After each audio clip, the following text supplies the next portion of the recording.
Assalamualaikum warahmatullahi wabarakatuh. Waalaikumsalam warahmatullahi wabarakatuh. Alhamdulillahirabbil alamin wassalatu wassalamu ala isyrofil anbiya'i wal mursalin wa ala alihi washabihi ajma'in amma ba'd. Alhamdulillah sore ini kita dapat berkumpul lagi dalam acara kajian sunnah tarbiyah ruhiyah BTKP FKUA Surabaya Rumah Sakit Dr. Sutomo yang akan disampaikan oleh Ustadz kita, Ustadz Dr. Andes Syamsul Ma'arif dengan tema Jalan Menuju Mengenal Allah Subhanahu wa Ta'ala. Pertama-tama, sebelum kita masuk ke materi, marilah kita mendengarkan tilawah Al-Quran oleh Dr. Muhammad Asmi Agung. Kepada Dr. Muhammad Asmi Agung dipersilakan. Assalamualaikum warahmatullahi wabarakatuh. A'udzubillahi minasyaitonirrajim. Bismillahirrahmanirrahim. Was-saffati saffa, waz-zajirati zajra, wat-taliyati zikra. Inna ilahukum lawahid. Rabbus samawati wal ardi wa ma bainahuma wa rabbul masyariq. Inna zayyana as-samaa ad-dunya bi zinatil kawakib wa hifdzan min kulli syaitanin marid. لا يسمعون إلى الملأ الأعلى ويقذفون من كل جانب دورا ولهم عذاب وسيب إلا من خطف الخطفة فأتبعه شهاب شكيب. Dan artinya, demi rombongan malaikat yang berbaris bersaf-saf untuk beribadah kepada Allah. Demi rombongan malaikat yang mencegah segala sesuatu dengan sungguh-sungguh. Demi rombongan malaikat yang membacakan peringatan. Sungguh Tuhanmu benar-benar esa. Tuhan langit dan bumi dan apa yang berada di antara keduanya. Dan Tuhan tempat-tempat terbitnya matahari. Sesungguhnya Kami telah menghiasi langit dunia yang terdekat dengan hiasan berupa bintang-bintang. Kami telah menjaganya dengan penjagaan yang sempurna dari setiap setan yang durhaka. Mereka, setan-setan tidak dapat mendengar percakapan para malaikat, dan mereka dilempari dari segala penjuru.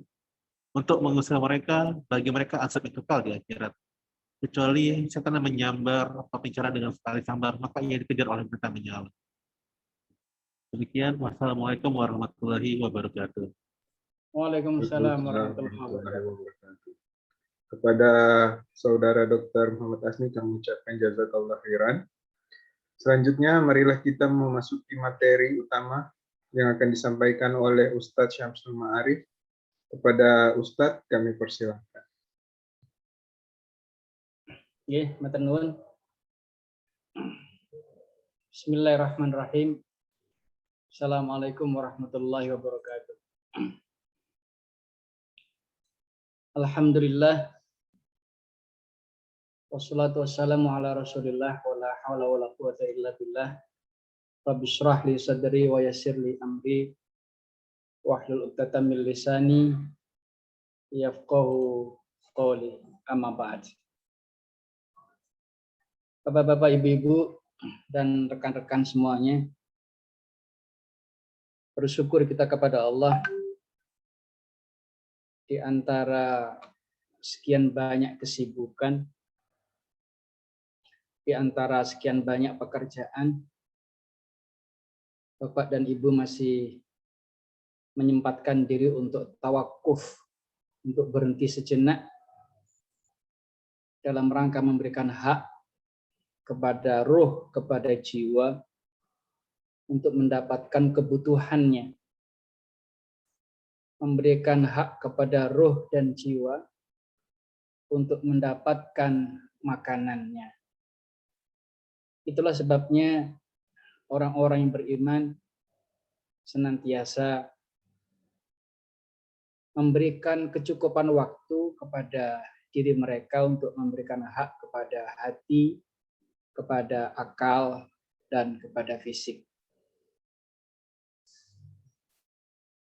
Tak lupa kita sampaikan salawat dan salam kepada junjungan kita Rasulullah Muhammad Sallallahu Alaihi Wasallam yang mengajarkan kepada kita banyak hikmah, yang menanamkan kepada kita kedalaman akidah, yang mengokohkan kepada kita kekuatan tawakal dan doa. Dan semoga Allah Subhanahu wa taala senantiasa membimbing kita. Semoga Allah Subhanahu wa taala senantiasa memberikan kesempatan kepada kita untuk menjadikan diri ini, membina diri ini, mentarbiyah diri ini menjadi hamba-hambanya yang muttaqin. Amin Allahumma amin. Pada kali hari ini, pada sore hari ini, insya Allah kita akan membahas satu materi yang senantiasa terasa hidup dari waktu ke waktu, bahkan dari zaman ke zaman. Materi yang tidak pernah habis untuk dibahas karena memang materi ini merupakan kebutuhan siapapun, kapanpun, dimanapun dalam rangka meningkatkan keimanannya kepada Allah Subhanahu wa taala, yaitu materi at-thoriq ila ma'rifatillah, atau jalan menuju mengenal Allah Subhanahu wa taala. Silakan di-scroll next slide. Ada beberapa alasan mengapa materi ini harus tidak kita lupakan di antara materi-materi yang lainnya. Karena materi ini adalah pilar. Materi ini adalah pokok yang ini memberikan kekuatan kepada pemahaman materi-materi yang ada di atasnya. Wa qala Asfahani fi kitabih Al-Hujjah. Qala ba'dul ulama awwalu fardin faradahu Allah ala khalqihi ma'rifatah fa idza arafahu an-nas abaduh. Qala Allah Ta'ala fa'lam annahu la ilaha illahu. Imam Al-Asfahani menjelaskan di dalam kitabnya yang berjudul Al-Hujjah. Dia mengatakan bahwa kewajiban yang paling utama yang Allah wajibkan kepada makhluknya, manusia khususnya, adalah ma'rifatuhu, yaitu mengenalnya. Fa'idha arafahun nas, jika manusia mengenal siapa Tuhannya, maka ia siap menghambakan kepadanya.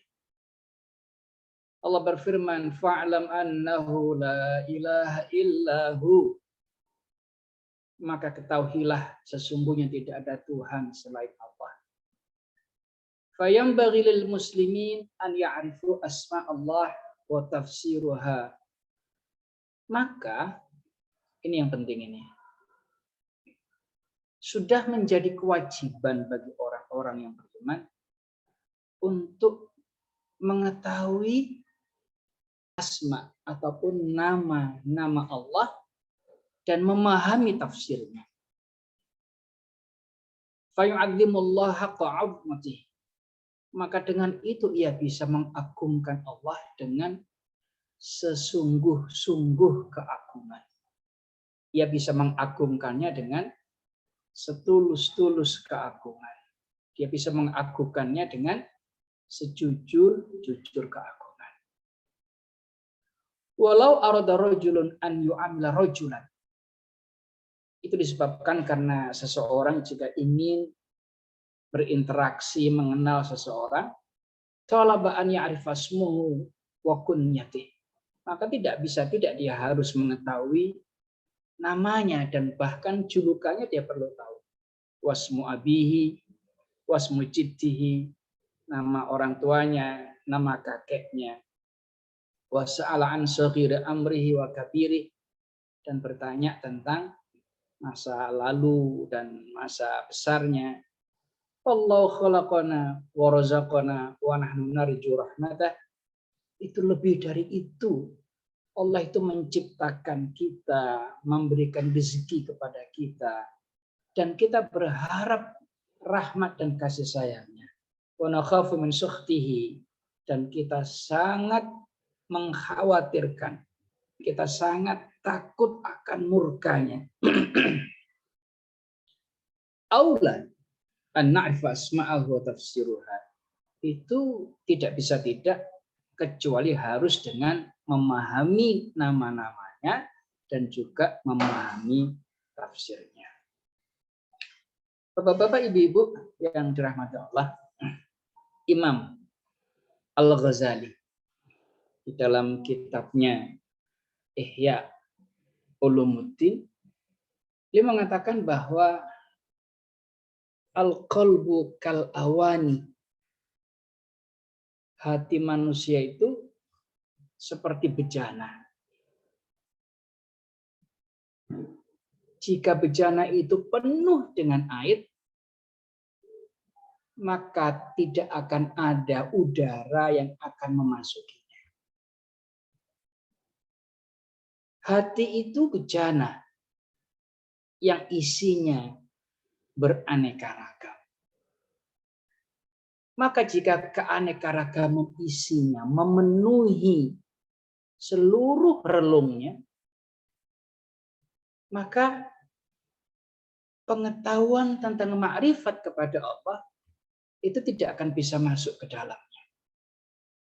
Itu yang mengatakan adalah Al-Imam Al-Ghazali di dalam kitabnya Ihya Ulumuddin pada bab Ajaibul Qulub, pada bab keajaiban hati. Jadi, bapak-bapak dan ibu-ibu yang dirahmati Allah, kajian-kajian seperti ini itu potensial membersihkan relung hati dari segala sesuatu yang mengotorinya. Andai setiap orang memahami betapa ini sebuah kebutuhan, maka mereka akan mensikapinya seperti mereka membutuhkan makanan. Mereka akan mensikapinya sama seperti mereka membutuhkan minuman. Tetapi kembali kepada apa yang disampaikan oleh Imam Al-Ghazali bahwa al-qalbu kal awani, bahwa hati itu bagaikan bejana,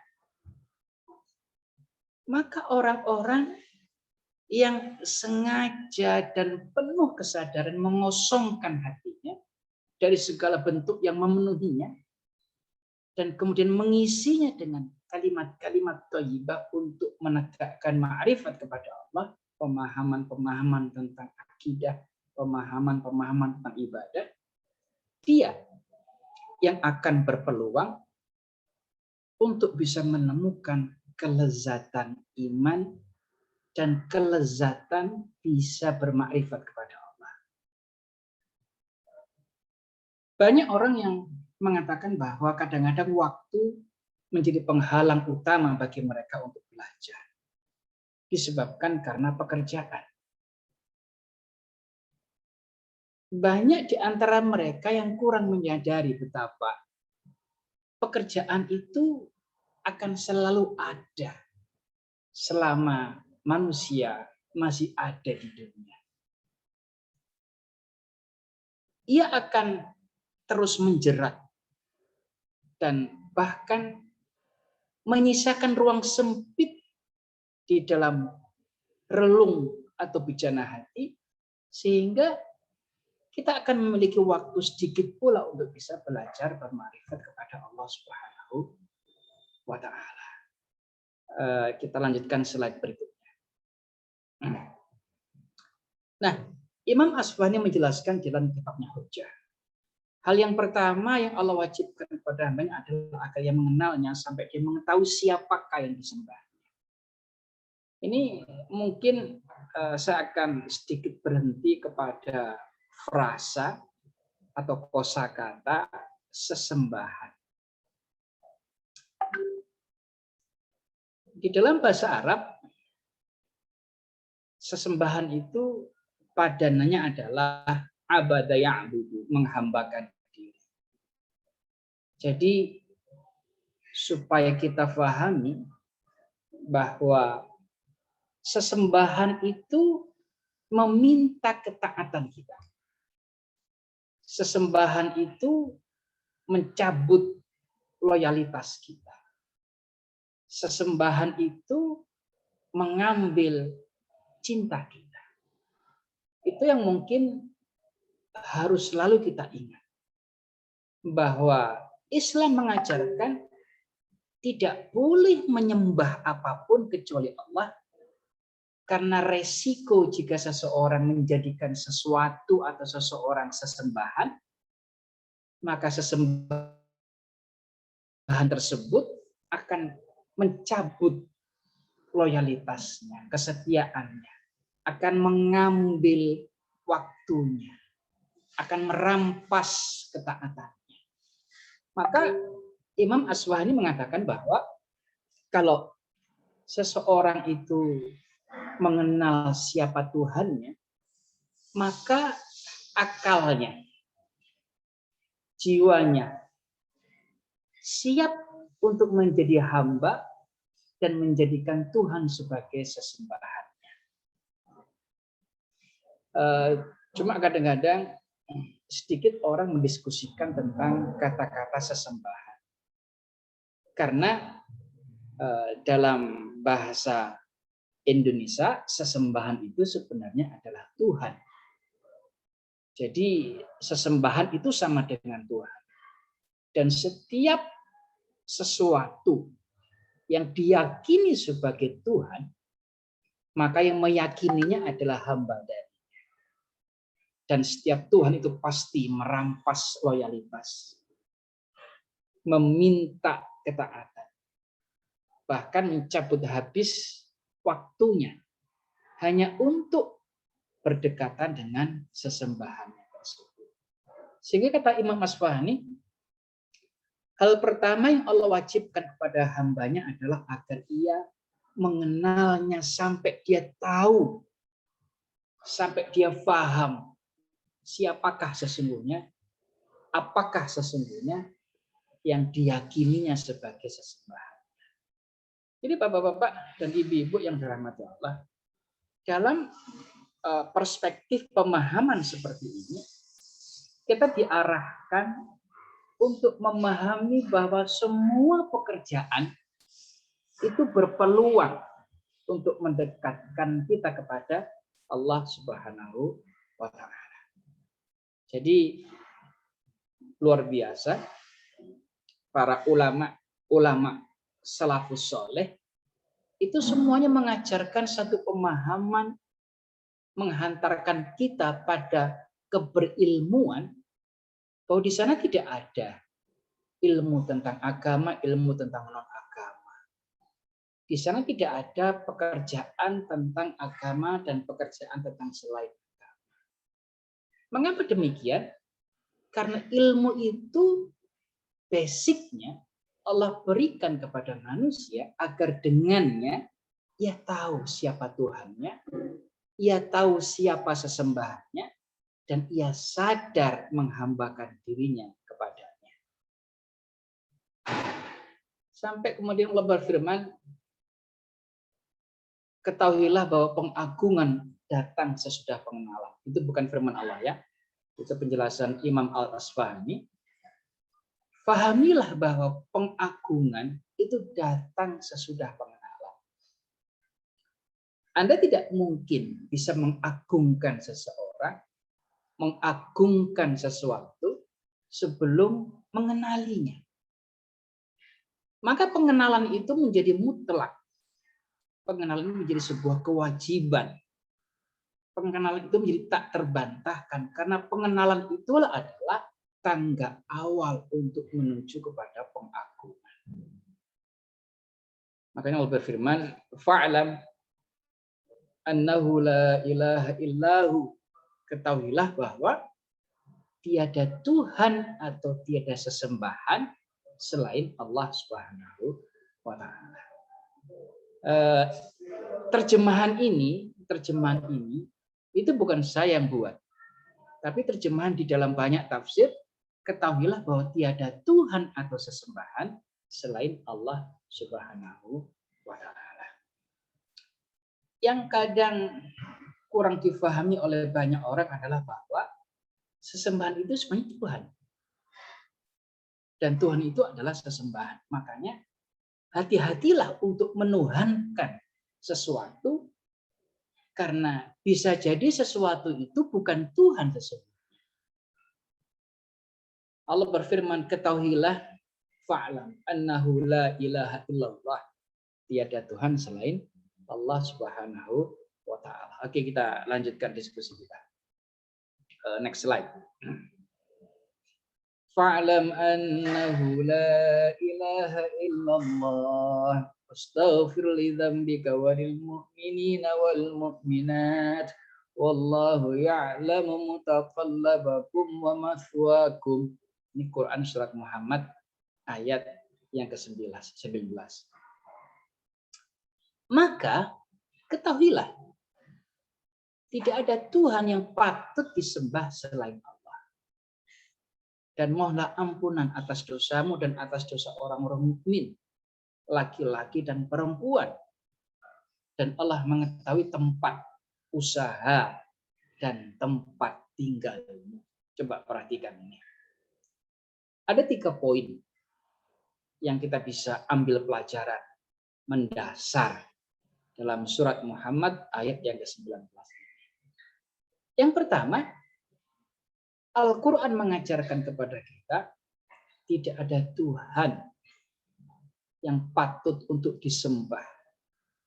Sebagaimana saya katakan tadi, yang patut untuk disembah, yang patut untuk ditaati, yang patut untuk didengarkan, yang patut untuk dijauhi larangannya, kecuali Allah. Itu yang pertama. Jadi ayat ini menjelaskan tentang konsep akidah, konsep tauhid. Yang kedua, mohonlah ampunan atas dosa-dosamu dan atas dosa orang-orang mukmin, laki-laki dan perempuan. Wastaghfir li dzambika wal mu'minina wal mu'minat. Jadi ayat ini termasuk salah satu dasar, salah satu referensi di antara ayat-ayat yang lainnya, bahwa kita diperintahkan untuk berdoa, meminta ampun atas dosa-dosa kita dan dosa-dosa orang-orang mukmin, laki-laki dan perempuan. Termasuk bapak kita, ibu kita, ayah kita, ibu kita, nenek kita, kakek kita, apakah sudah meninggal ataukah belum. Ayat ini memerintahkan kita untuk mendoakan mereka dan memintakan ampun kepada Allah atas dosa-dosa mereka. Yang terakhir, wallahu ya'lamu mutaqallabakum wa mathwaakum. Dan Allah Maha mengetahui tempat usaha dan tempat tinggal. Perhatikan. Dan Allah mengetahui tempat usaha dan tempat tinggal. Dosa dan kesalahan itu selalu dilakukan manusia di 2 tempat. Di tempat usahanya, di tempatnya beraktivitas dengan sesama manusia, dan di tempat tinggalnya sendiri. Itu yang kadang-kadang kurang difahami oleh orang-orang umumnya ketika mereka tidak menyediakan waktu untuk ngaji. Jadi, bapak-bapak dan ibu-ibu yang dirahmati Allah, orang-orang yang beriman dari yang terdahulu dan yang akan datang, itu mesti mereka memiliki dosa. Mereka memiliki khilaf. Dan jutaan orang-orang yang beriman, miliaran orang-orang yang beriman, berdoa kepada Allah, memintakan ampun kepada Allah atas dosa-dosa kita dan dosa-dosa saudara kita.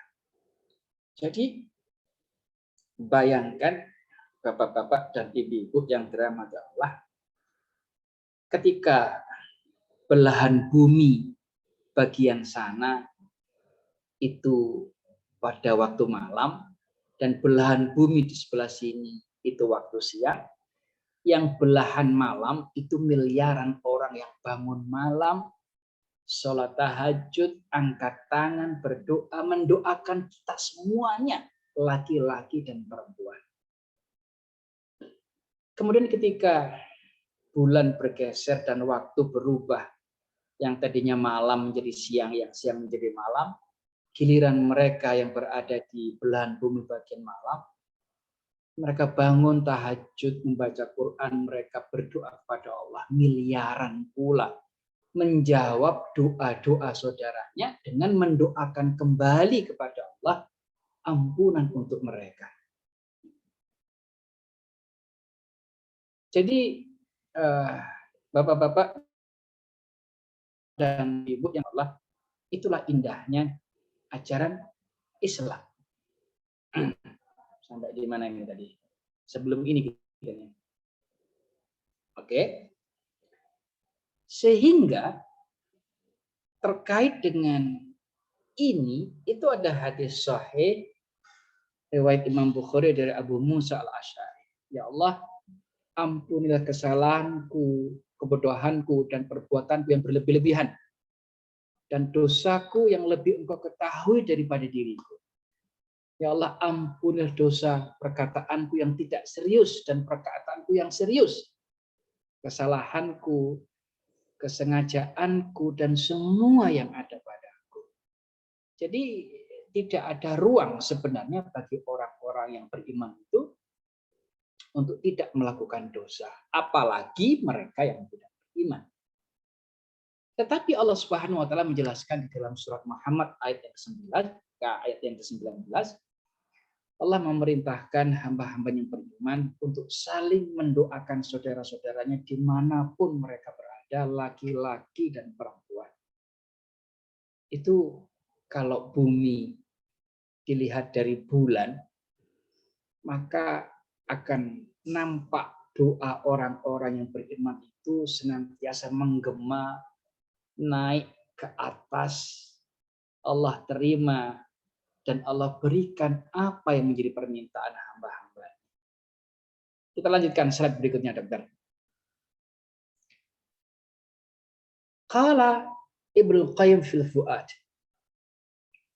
Berkata Imam Ibnu Qayyim di dalam kitabnya Al-Fuad. Ar-Rabbu ta'ala yad'u ibadahu fil Qur'an ila ma'rifatihi an tariqaini. Ini ulama salaf Imam Ibnu Qayyim menjelaskan Allah Ta'ala yad'u ibadahu, mengundang, mengajak hamba-hambanya untuk mencermati, memahami Al-Quran. Ila ma'rifati antariqaini, untuk bisa mengenal zatnya. Allah mengajak hamba-hambanya di dalam Al-Quran untuk bermakrifat kepadanya. Antariqaini, melalui dua jalan. Ahaduhuma an-nadhar fi maf'ulati. Yang pertama adalah melihat, mencermati apa-apa yang sudah Allah lakukan untuk kita, untuk bumi, untuk semua manusia, untuk semua makhluknya. Wathani at-tafakkur fi ayatihi. Yang kedua adalah bertafakkur, duduk, merenung, menemukan pengetahuan. Dari mana? Fi ayati wa tadabburiha. Tentang ayat-ayatnya yang membentang. Ataupun ayat-ayat yang ada di dalam Al-Quran. Wa tadabburiha, dan mentadabburinya. Fatilka ayatul masyhudah. Ayat-ayat Al-Quran itu adalah ayat-ayat masyhudah. Ayat-ayat yang jika kita membacanya, itu disaksikan oleh Allah Subhanahu wa taala melalui para malaikat. Wa hadhihi ayatul masmu'ah al-ma'qulah. Ada juga ayat-ayat yang berisi tentang tanda-tanda kekuasaan yang terhampar di depan manusia, bahkan terhidap di depan wajahnya. Itu Imam Ibnu Qayyim mengatakan seperti itu, dua hal yang harus dilakukan seseorang untuk bisa bermakrifat kepada Allah. An-nadhar fi maf'ulati. Yang pertama adalah mencermati apa-apa yang sudah Allah lakukan untuk kita, untuk semua manusia, semua makhluknya. Yang kedua adalah tadabbur Al-Quran, kemudian mencermati ayat-ayat, tanda-tanda kekuasaan yang ada di dalam kehidupan kita sehari-hari. Jadi bapak-bapak dan ibu-ibu, panjenengan adalah orang-orang yang sudah Allah pilih secara khusus untuk diamanai, diberi ladang pahala yang mendekatkan kepada surga melalui pasien yang harus Bapak Ibu rawat, melalui pasien yang harus Bapak Ibu layani, dan Anda mendekatkannya kepada kesembuhan. Maka itu ladang pahala Bapak-bapak dan Ibu-ibu. Saya punya ladang yang berbeda. Tidak mungkin seseorang mencangkul ladang tetangganya untuk memanen hasilnya. Tidak mungkin. Tidak mungkin seseorang mengharap panen dari saudaranya dari ladang dia. Itu maknanya Allah sudah berikan ladang kepada kita agar dengannya kita bisa memperbanyak amal soleh, mengakumulasi amal soleh untuk kita jadikan sebagai deposito, sebagai tabungan kita yang memberatkan timbangan di hari akhirat kelak. Dan itu harus kita syukuri.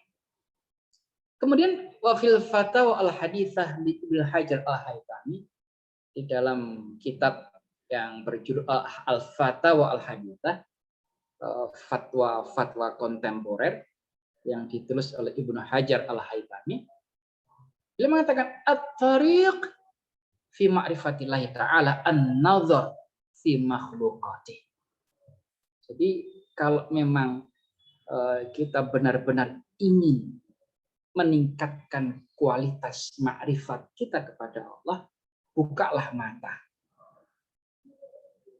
bukalah telinga, bukalah hati untuk menemukan sebesar-besar peluang untuk bisa bermakrifat kepada Allah Subhanahu wa Ta'ala.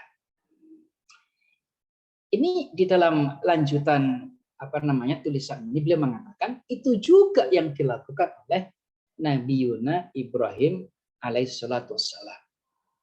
Beliau ketika bertemu dengan matahari, beliau mengatakan hadza rabbi falamma afala qala la uhibbul afilin. Ibrahim itu ketika mencari Tuhannya, dia ketemu matahari, dia mengatakan, oh ini Tuhanku, hadza rabbi. Tetapi ketika dia tenggelam, dia hilang, ini bukan Tuhanku, la uhibbul afilin. Kita lanjut. Slide berikutnya. Pak Dokter, ini penjelasannya. Ini saya perlu menyampaikan sebuah ayat yang ada di dalam surah Al-A'raf. Surat yang ke-7 ayat 179. Allah berfirman, walaqad dzara'na li jahannama katsiran minal jinni wal insi lahum qulubun la yafqahuna biha wa lahum a'yunun la yubsiruna biha wa lahum adhanun la yasma'una biha ulaika kal an'ami bal hum adall. Di surat Al-A'raf ayat 179 itu Allah berfirman, dan sungguh kelak akan aku penuhi neraka jahanam itu dengan jin dan manusia.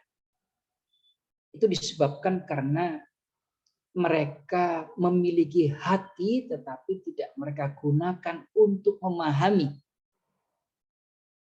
Mereka punya mata tetapi tidak mereka gunakan untuk melihat. Mereka punya telinga dan tidak mereka gunakan untuk mendengar.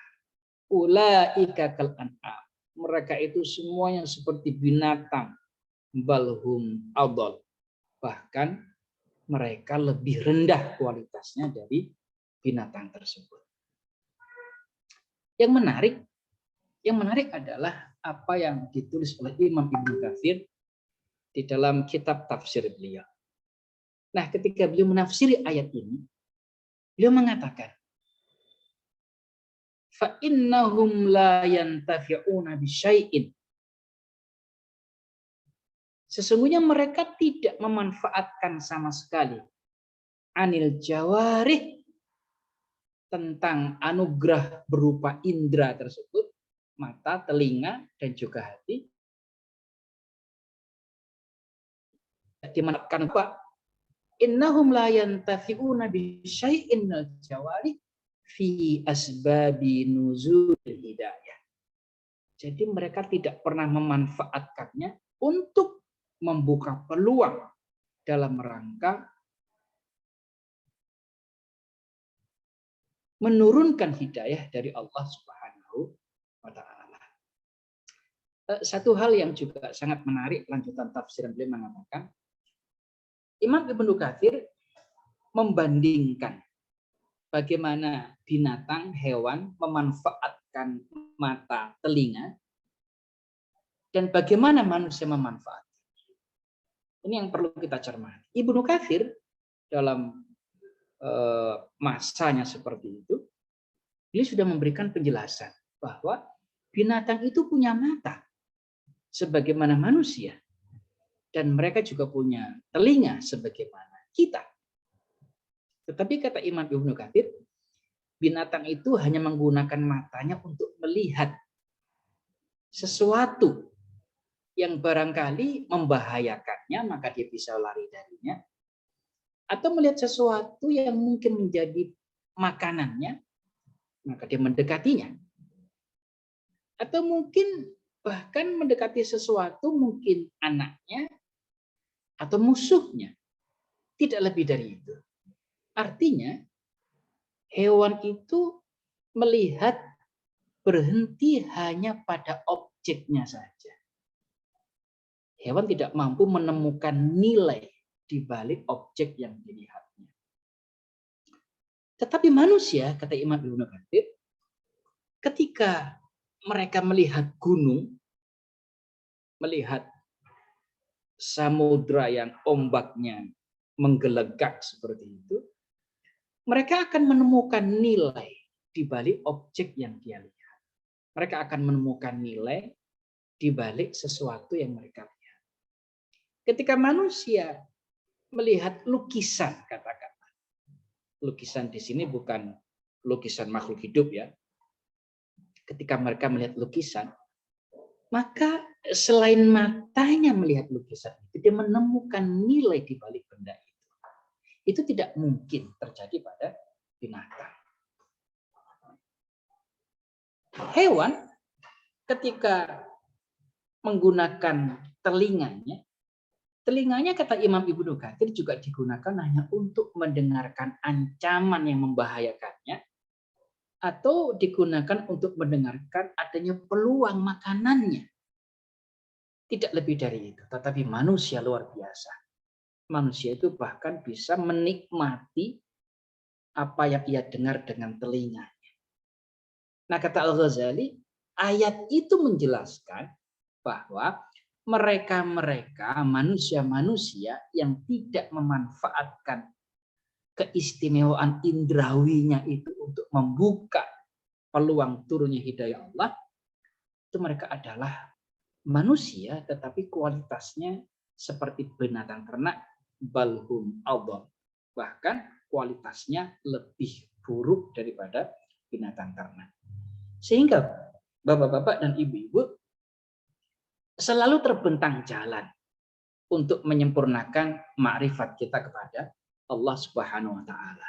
Selalu terbentang kemungkinan-kemungkinan yang di situ kita bisa bermakrifat kepada Allah Subhanahu wa taala. Silakan dilanjutkan slide berikutnya, Dokter. Nah, sekarang kita bisa lihat di sini. Di dalam penjelasan yang berbeda, faqad qala Ibnu Qayyim al-Jauzi rahimahullah fil Fuad, Al-Qur'anu kalamullah. Al-Qur'an itu adalah kalam ataupun firman Allah Subhanahu wa taala. Qad tajallallahu fihi li'ibadihi bi sifatihi. Fataratan yatajalla fi sifatil haibah wal 'azamah wal jalal. Fatakhda'ul a'naq wa tankasirun nufus wa takhsha'ul aswat wa yadhubul kibr kama yadhubul milh fil ma. Ini luar biasa ini Imam Ibnu Qayyim al-Jauziyah ini dia mengatakan Al-Qur'an itu adalah kalam ataupun firman Allah. Allah sendiri sudah jelaskan dengan terang dan gamblang di dalam kitabnya. Siapapun yang mempelajari sifat-sifat Allah Subhanahu wa taala akan menemukan kekuasaan, keagungan, dan kemuliaannya di dalamnya.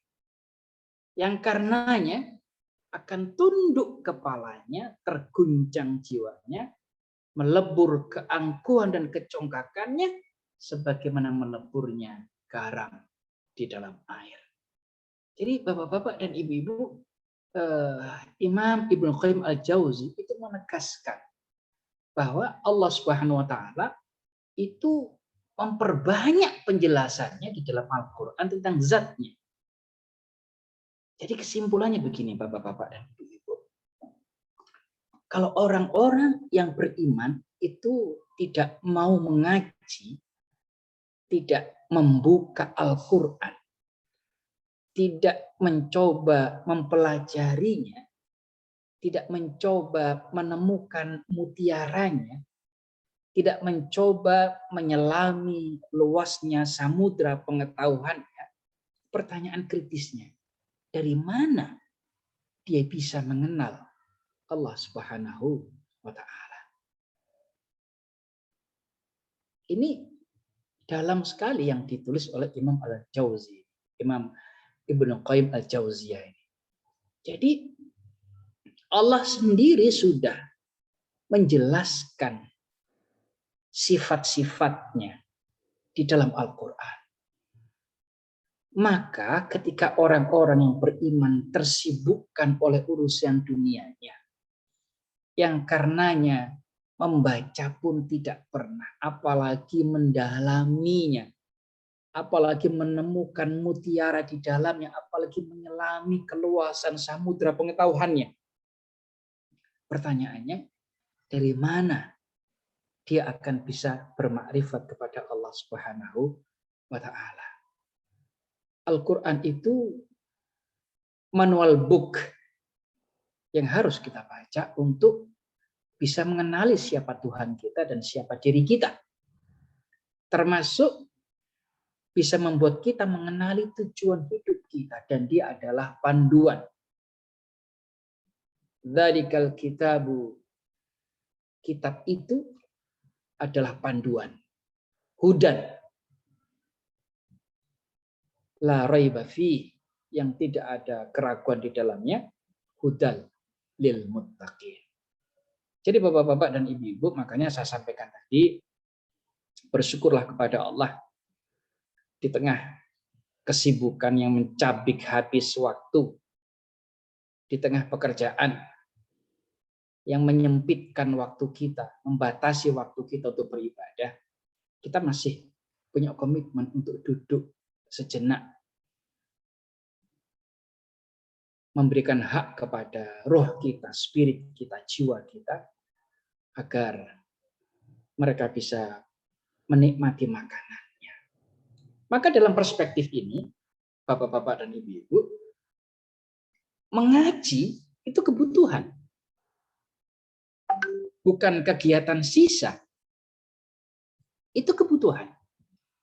Justru sebenarnya pekerjaan-pekerjaan kita harus kita reschedule, menyesuaikan kebutuhan-kebutuhan kita yang ada di dalam kehidupan kita. Andai belum bisa saat ini di-reschedule, berdoalah kepada Allah, bercita-citalah satu saat kita yang mengendalikan kesibukan kita, bukan kesibukan kita yang mengendalikan kehidupan kita. Maka berdoalah kepada Allah, semoga Allah mengabulkan ini semuanya. Bapak-bapak dan ibu-ibu, saya mengajak Anda semuanya, panjenengan semuanya, untuk tidak terjebak pada kulit. Bukan berarti tidak boleh kerja. Bukan. Bukan berarti tidak boleh beraktivitas. Bukan. Bukan berarti tidak boleh melaksanakan kewajiban mencari nafkah, menuntut ilmu. Bukan. Yang saya maksudkan adalah kesediaan waktu yang kita berikan untuk mendekatkan kita lebih banyak, waktu lebih longgar untuk berinteraksi dengan kitabnya Al-Quran, agar kita bisa menemukan, memahami Allah Subhanahu wa Ta'ala sebagaimana Al-Quran menuntut pemahaman kita tentang Allah Subhanahu wa Ta'ala. Jadi kan agak repotnya itu kadang-kadang orang belajar tauhid, orang belajar tentang Allah, tetapi tidak dari Al-Quran, dari kitab-kitab primbon, kitab-kitab perdukunan. Ya keliru. Allah menjelaskan di dalam kitabnya bahwa nama-namanya itu sudah Allah berikan di sana, Asmaul Husna itu. Oke, kita lanjutkan, dokter, slide berikutnya.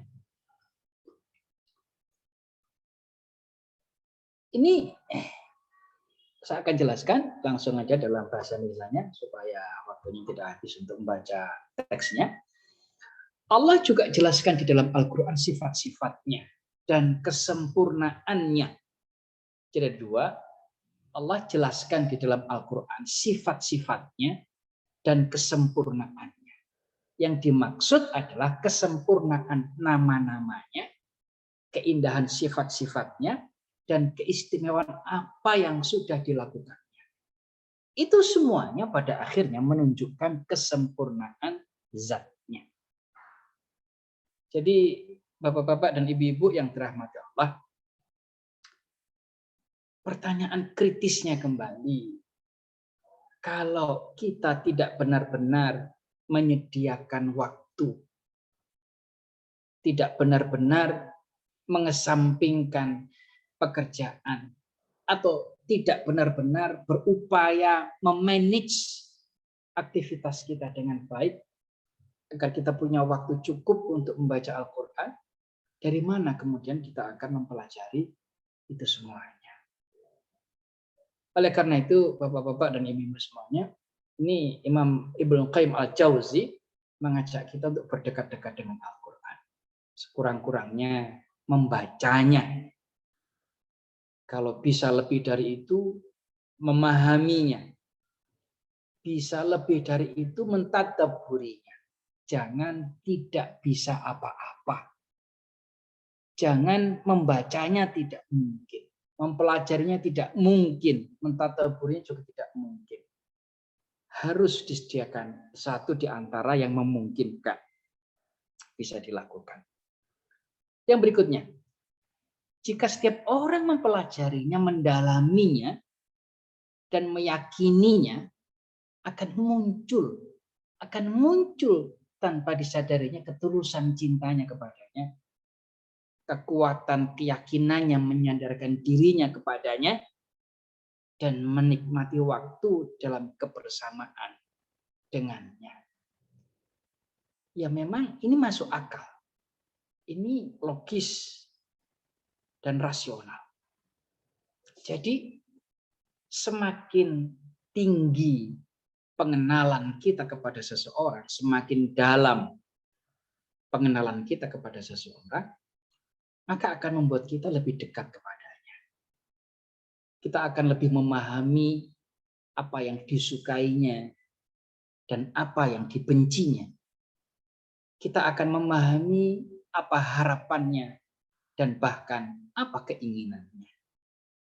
Maka kata Ibnu Qayyim al-Jauziyah, jika setiap orang mempelajarinya, mendalaminya, dan meyakininya, akan muncul tanpa disadarinya ketulusan cintanya kepadanya, kekuatan, keyakinannya menyandarkan dirinya kepadanya, dan pada akhirnya menikmati waktu dalam kebersamaan dengannya.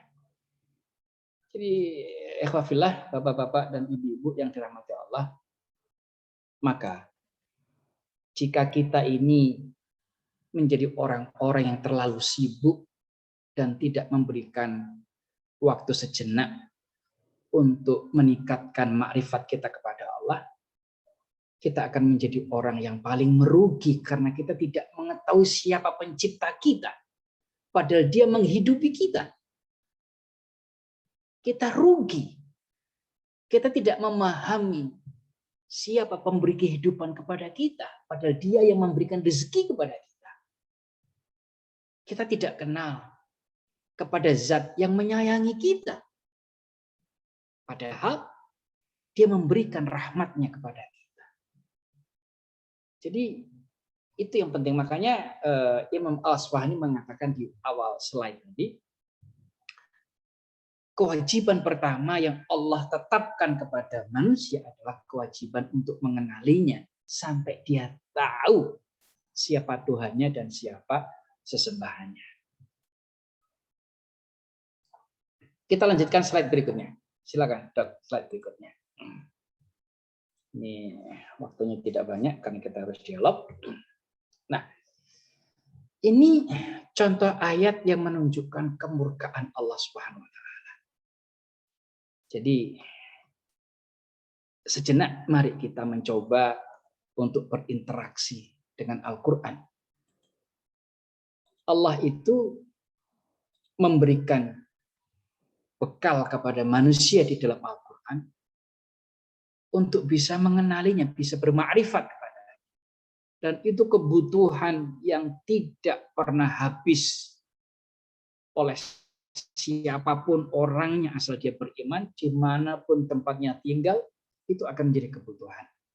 Nah, Allah itu dikatakan oleh Imam Ibnu Qayyim al-Jauzi tadi, beberapa penjelasan ayatnya itu membangkitkan harapan untuk bisa bertemu dengannya. Tetapi saat-saat yang berbeda, Allah menjelaskan di dalam kitabnya Al-Quran, itu informasi tentang betapa murkanya Allah karena perilaku hamba-hambanya. Jadi ada perasaan khauf, ada perasaan ar-roja, ada perasaan harapan yang terus berkembang, terus tumbuh. Tetapi ada juga pada saat yang sama perasaan takut tidak diampuni oleh Allah Subhanahu wa taala. Dan ini adalah babnya bab tazkiyatun nafs. Nah, kita coba lihat ayat ini, An-Nisa ayat 93. Wa may yaqtul mu'minan muta'ammidan fajazaa'uhu jahannam khalidan fiha wa ghadiba Allahu 'alaihi wa la'anahu wa a'adda lahu 'adzaban 'azima. Dan barang siapa yang membunuh seorang mukmin dengan sengaja tanpa alasan, maka balasannya ialah jahanam. Kekal ia di dalamnya dan Allah murka kepadanya. Allah mengutukinya serta sediakan azab yang besar baginya. Itu Quran surah An-Nisa ayat 93. Bapak-bapak dan ibu-ibu, sebagaimana dijelaskan oleh Imam Ibnu Qayyim al-Jauzi tadi, beliau mengatakan bahwa kadang-kadang Allah itu menampakkan kemurkaannya, meskipun kadang-kadang di dalam banyak ayat menampakkan kasih sayangnya, kelembutannya. Itu dalam rangka untuk mendidik orang-orang yang beriman agar mereka menguatkan dua hal dalam kehidupannya. Menguatkan harapannya kepada Allah dan menguatkan kekhawatirannya untuk tidak mendapatkan ampunan dari Allah. Nah, di sini coba kita lihat tafsirannya. Silakan, Dok, slide berikutnya. Ini diambilkan dari tafsir Al-Muyassar. Dan barang siapa berbuat melampaui batas terhadap orang yang beriman. Jadi tafsirannya bukan hanya membunuh, tetapi melampaui batas. Tetapi setiap pembunuhan itu pasti melampaui batas. Tetapi tafsir Al-Muyassar memberikan penafsiran itu tidak saja membunuh ternyata. Barang siapa berbuat melampaui batas terhadap seorang mukmin dengan membunuhnya, oh ini ada penjelasannya, dengan membunuhnya secara sengaja tanpa ada alasan yang dibenarkan, maka hukuman baginya adalah neraka jahanam. Dia kekal di sana disertai dengan kemurkaan dari Allah dan dia terusir dari rahmatnya. Jadi yang pertama, bapak-bapak dan ibu-ibu, Allah ingin menunjukkan betapa satu di antara sifatnya itu adalah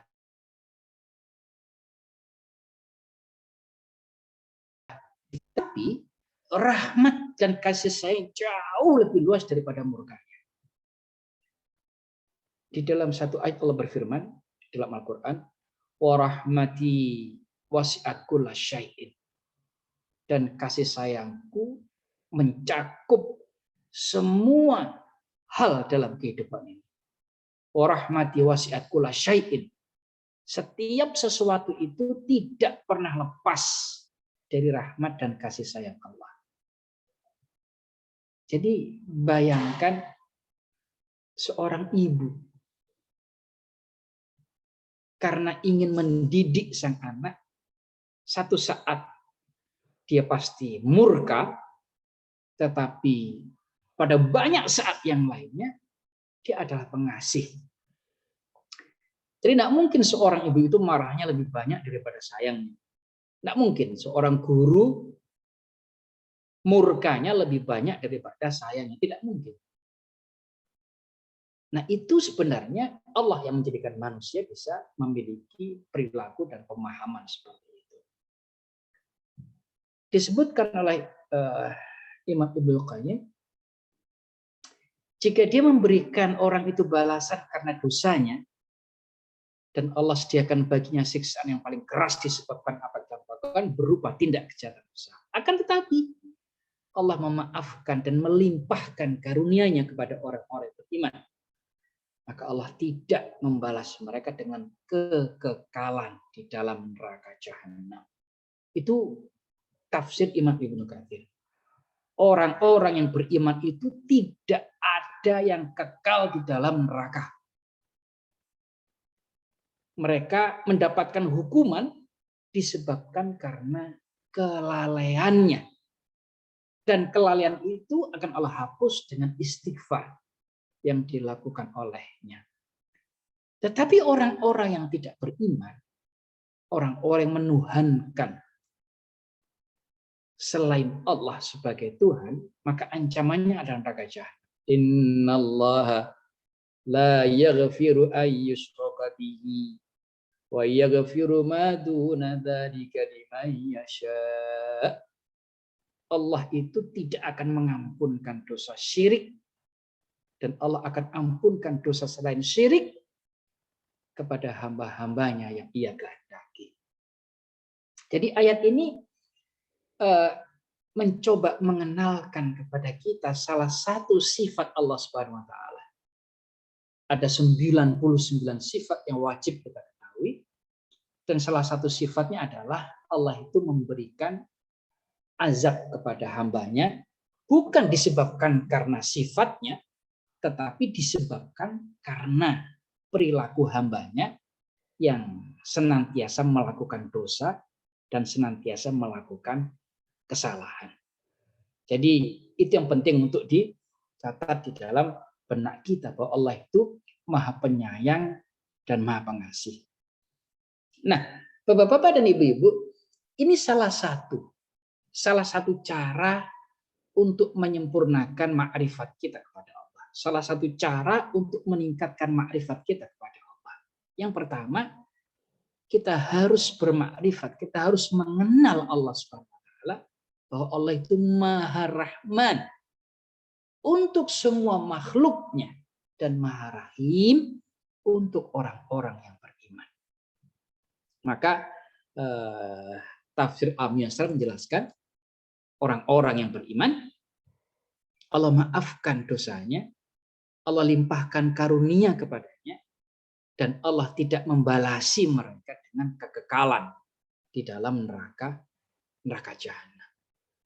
Jadi itu yang paling penting untuk sama-sama kita pahami. Sekarang coba saya akan mengajak bapak-bapak dan ibu-ibu, teman-teman dokter ini, untuk mencoba melihat salah satu di antara ribuan ayat yang menunjukkan tentang betapa Rahman, betapa Rahimnya kasih sayang Allah Subhanahu wa taala. Silakan di slide berikutnya. Nah, ini contoh yang menunjukkan ayat tentang kasih sayang Allah Subhanahu wa taala. Ini ada di dalam surah Al-Imran ayat 159. Fabima rahmatin minallahi linta lahum walau kunta faddan ghalidhal qalbi lam faddu min hawlik fa'fu anhum wastaghfir lahum wasyawirhum fil amr fa idza azamta fatawakkal 'alallah innallaha yuhibbul mutawakkilin. Coba rasakan dengan ayat yang tadi kita bahas. Coba rasakan. Maka disebabkan rahmat dari Allah lah kamu Muhammad berlaku lemah lembut terhadap mereka. Jadi poin penting yang harus kita pegang adalah manusia itu memiliki perasaan kasih sayang itu semata-mata karena Allah memberikannya kepada mereka. Sekiranya kamu Muhammad bersikap keras, lagi berhati kasar, tentulah mereka menjauhkan diri dari sekelilingmu. Karena itu maafkanlah mereka. Mohonkanlah ampunan bagi mereka. Wasyawirhum fil amr, dan bermusyawarahlah dengan mereka dalam urusan itu. Fa'idha azamta fatawakkal 'alallah. Dan apabila kamu Muhammad telah membulatkan tekad, maka bertawakallah kepada Allah. Sesungguhnya Allah menyukai orang-orang yang bertawakal kepadanya. Jadi bapak-bapak dan ibu-ibu, ini ada salah satu contoh. Contoh ayat betapa Allah itu menunjukkan rahmat dan kasih sayangnya kepada Rasulullah, yang dengan kasih sayang itu Rasulullah bersikap lemah lembut kepada manusia. Coba dibuka slide berikutnya, Mas Dokter, supaya kita tahu tafsirnya. Nah ini.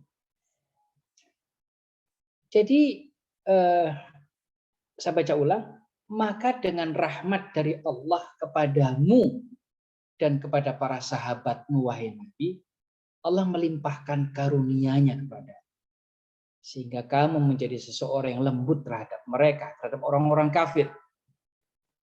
Seandainya kamu orang yang berperilaku buruk dan berhati keras, pastilah mereka akan menjauh sahabat-sahabat dari sekelilingmu. Ini kan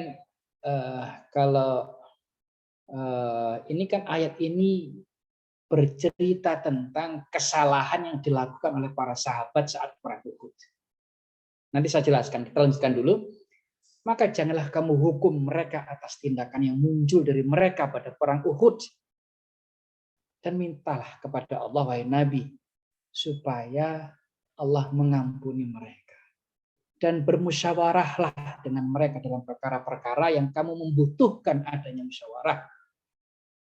Kemudian apabila kamu telah membulatkan tekad untuk menjalankan satu urusan, maka jalankanlah dengan bergantung kepada Allah semata. Sesungguhnya Allah menyukai orang-orang yang bertawakal kepadanya.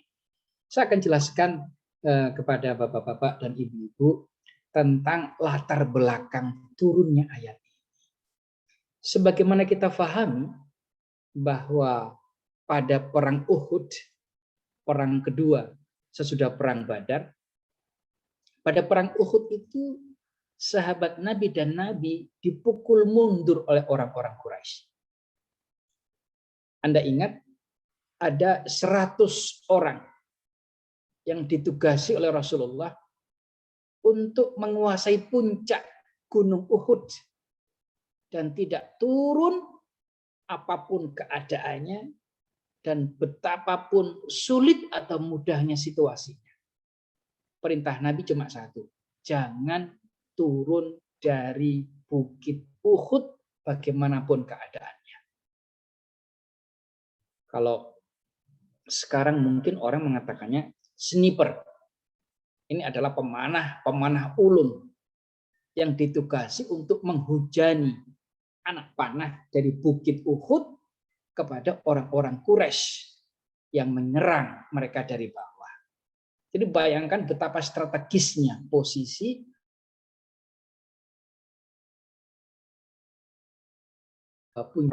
sehingga dikarenakan strategisnya tempat berupa bukit Uhud itu untuk kemenangan perang Uhud, maka pada bagian pertama, pada fragmen pertama, orang-orang yang beriman, para sahabat itu bersama Rasulullah memenangkan pertandingan, memenangkan peperangan.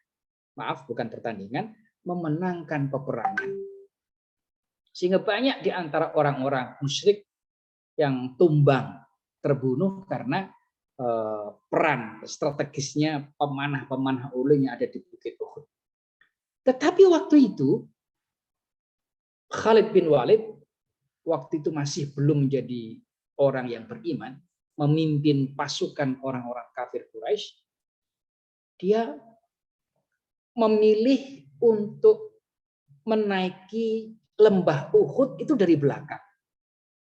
Jadi orang-orang yang beriman, para sahabat, fokus menghadap ke depan, menghujani pasukan kafir Quraisy dengan anak panah dari atas, sampai kemudian lalai bagian belakang tidak terkawal dan tidak termonitor.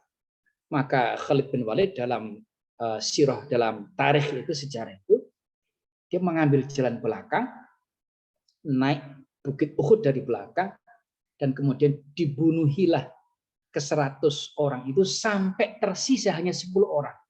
90 gugur. Mengapa Khalid bin Walid bisa naik ke belakang? Itu disebabkan karena 100 orang yang tadi di puncak itu sebagian besar turun. Karena mereka melihat bahwa orang kafir Quraisy yang bertumbangan disebabkan karena hujan panah dari atas itu meninggalkan banyak harta rampasan perang. 100 orang itu 90 turun. Turun 90. Mereka tertarik dengan kehidupan dunia. Tertarik dengan tipu daya dunia. Apa itu? Harta rampasan perang yang ditinggal oleh pemiliknya terbunuh pada peperangan itu. Yang tersisa di atas itu 10 orang. Sampai kemudian dibunuhi pula oleh pasukannya Khalid bin Walid. Dibunuhi pula. Tidak tersisa. Karena 90 yang ada di bawah itu banyak juga yang kemudian ditembaki oleh pasukannya Khalid bin Walid dari bukit yang sekarang dikuasai oleh Khalid bin Walid. Nah, sampai kemudian turun ayat ini. Rasulullah hendak menyalahkan para sahabat yang tidak taat terhadap perintah Rasulullah SAW. Jangan turun dari bukit Uhud. Apapun yang kalian lihat, sesulit apapun keadaannya. Faktanya, 100 orang di atas bukit itu melihat banyak sekali harta rampasan perang yang ditinggal mati oleh pemiliknya. Turun mereka. Dihabisi oleh Khalid bin Walid yang sisanya. Nah, ayat ini turun. Maunya Rasulullah menghukum mereka. Maunya Rasulullah kecewa kepada mereka. Tapi dengarkan. Dengarkan kata Al-Quran. Dengarkan kata Allah di dalam ayat ini. Maka dengan rahmat dari Allah kepadamu dan kepada para sahabatmu, wahai Nabi, Allah melimpahkan karunia-Nya kepadamu sehingga kamu menjadi orang yang sangat lembut kepada mereka. Seandainya kamu orang yang berperilaku buruk dan berhati keras, pastilah akan menjauh sahabat-sahabatmu dari sekelilingmu. Maka janganlah kamu hukum mereka atas tindakan yang muncul dari mereka pada perang Uhud, dan mintakanlah kepada Allah, wahai Nabi, supaya Allah mengampuni mereka, dan ajaklah mereka bermusyawarah dengan mereka dengan perkara-perkara yang kamu masih butuh musyawarah dengan mereka. Jadi coba bayangkan bapak-bapak dan ibu-ibu semuanya, tentang betapa ayat ini memberikan pelajaran kepada kita tentang pentingnya untuk melihat ayat-ayat di dalam Al-Quran.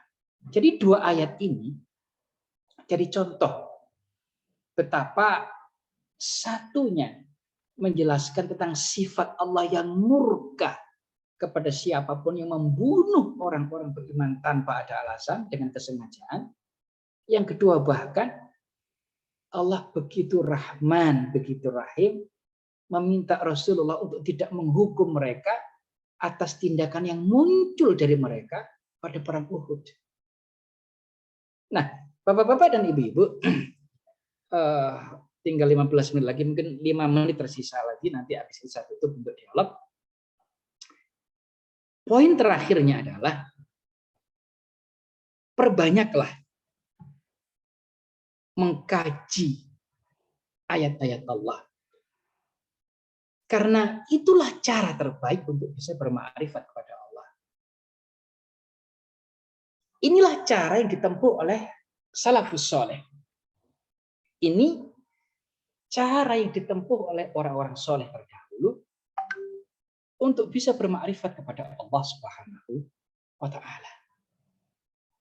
Pertanyaan kritisnya, jika seseorang tidak pernah mengaji atau mengkaji atau memahami atau mendalami Al-Quran, pertanyaannya bagaimana ia bisa melihat bahwa dia sudah bertauhid benar kepada Allah Subhanahu wa Ta'ala. Ya tentu saja kita tidak langsung mengambilnya dari Al-Quran. Tidak mungkin kita memahami. Kita harus mengambilnya dari Rasulullah, dari para sahabat, dari orang-orang saleh terdahulu. Para salafus saleh menisbatkan pemahaman kita berdasarkan pemahaman mereka tentang makrifat kepada Allah Subhanahu wa Ta'ala. Jadi saya pikir bapak-bapak dan ibu-ibu, kajian-kajian seperti ini penting. Ini kebutuhan pokok, kebutuhan primer. Ini bukan kebutuhan sekunder. Karena semua perilaku kita, semua yang kita lakukan potensial untuk membuat kita berdosa.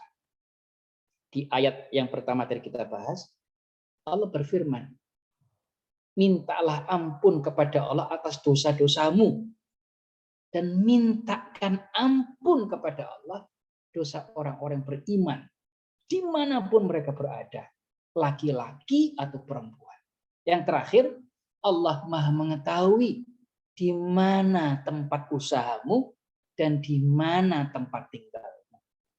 Karena perilaku dosa, kejahatan, penyimpangan itu berlaku hanya di dua tempat itu. Tempat kita berusaha, berniaga, bekerja, dan tempat kediaman kita, rumah kita sendiri. Kalau di tempat usaha kita, di tempat bekerja kita berdosa karena kita mengambil hak orang lain, kita berbuat zalim kepada orang lain. Tetapi kalau di rumah kita berdosa kepada siapa? Ayah kita. Berdosa kepada ibu kita. Dosa kepada suami kita. Istri kita. Anak-anak kita. Dan seluruh anggota yang ada di rumah kita. Makanya berdoalah kepada Allah untuk meminta ampun kepada mereka. Minta ampun untuk mereka. Dan berdoalah kepada Allah untuk meminta ampun atas dosa-dosa kita. Bapak-bapak dan ibu-ibu, ini tersisa waktu 12 menit. Saya kembalikan waktunya kepada Mas Dokter pembawa acara. Silakan, barangkali ada pertanyaan, insya Allah akan kita bahas pertanyaannya. Monggo saya berikan kembali kepada beliau. Wassalamualaikum warahmatullahi wabarakatuh. Waalaikumsalam warahmatullahi wabarakatuh. Alhamdulillah kita telah mendengarkan kajian dari Ustadz Syamsul Ma'arif. Baiklah, kita akan masuk ke sesi tanya jawab. Ini Ustadz ada 2 penanya Ustadz dari kolom chat. Yang pertama Ustadz dari Dr. Azizi. Assalamualaikum Ustadz Syamsul. Izin bertanya Ustadz, dalam menempuh ma'rifatullah, apakah perlu melakukan tazkiyatun nafs terlebih dahulu? Terima kasih Ustadz. Ya. Oke. Satu lagi pertanyaan apa barangkali sejenis? Ya. Yang satu pertanyaan berikutnya dari Dr. Muhammad Rizki. Izin bertanya Ustadz, bagaimana agar kita mendapat rahmat Allah di tengah-tengah kesulitan yang kita alami Ustadz? Untuk yang kedua putus-putus, mohon diulangi dong. Oh ya. Yang kedua, izin bertanya Ustadz, bagaimana agar kita mendapat rahmat Allah di tengah-tengah keadaan yang sulit yang sedang dialami Ustadz? Akan saya jawab dua-duanya. Yang pertama tentang tazkiyatun nafs. Apakah perlu bermakrifat kepada Allah dengan tazkiyatun nafs? Jadi ini pertanyaan yang bagus sekali ya. Tazkiyah itu artinya membersihkan. Nafas itu artinya jiwa. Jadi kesimpulannya jika jiwa seorang manusia itu bergerak kotor, yang kotornya barangkali bergerak, nempel dan sangat kuat, itu sulit baginya bisa bermakrifat kepada Allah. Dan jiwa yang dipenuhi oleh pemikiran-pemikiran selain ingat kepada Allah, maka ingat kepada Allah tidak akan pernah bisa masuk ke dalamnya, karena jiwanya sudah dipenuhi oleh berpikir selain Allah Subhanahu wa Ta'ala. Maka tazkiyatun nafas menjadi sarana yang sangat memudahkan. Tazkiyatun nafas menjadi sarana yang sangat memudahkan. Jadi sebagaimana kata Imam Al-Ghazali, al-qalbu kal awani, bahwa hati itu seperti bejana. Hati itu seperti botol. Jika penuh ia dengan air, maka tidak akan ada udara yang masuk ke dalam. Jika penuh dia dengan air, maka tidak akan ada sesuatu pun yang bisa memasukinya. Nah, jika hati itu penuh dengan zikir kepada selain Allah, maka penuhnya zikir kepada selain Allah itu membuat zikir kepada Allah tidak pernah bisa masuk. Maka kembali kepada pertanyaan, sama dengan hati, sama dengan jiwa, sama dengan nafas. Andai jiwa itu dipenuhi oleh berpikir selain Allah Subhanahu wa Ta'ala, maka berpikir tentang Allah tidak akan pernah bisa masuk ke dalamnya. Maka perlu ada tazkiyah. Tazkiyah itu artinya membersihkan. Sehingga apakah perlu dengan tazkiyah itu nafas? Perlu. Nah, bagaimana cara membersihkan jiwa? Baca Quran, baca zikir, perbanyak istighfar, itu akan membersihkan hati.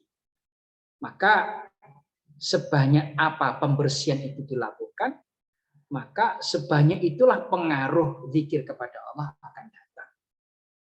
Sama dengan ketika halaman kita penuh dengan sampah, maka kita akan sulit memasuki halaman kita atau berkotor-kotor ya. Maka untuk membuatnya gampang agar kita bisa memasukinya dengan mudah, maka bersihkan halaman itu dari sampah yang mengotorinya. Kalau sudah kosong, maka mudah bagi kita untuk bisa memasukinya. Itu penjelasan tentang jawaban pertama.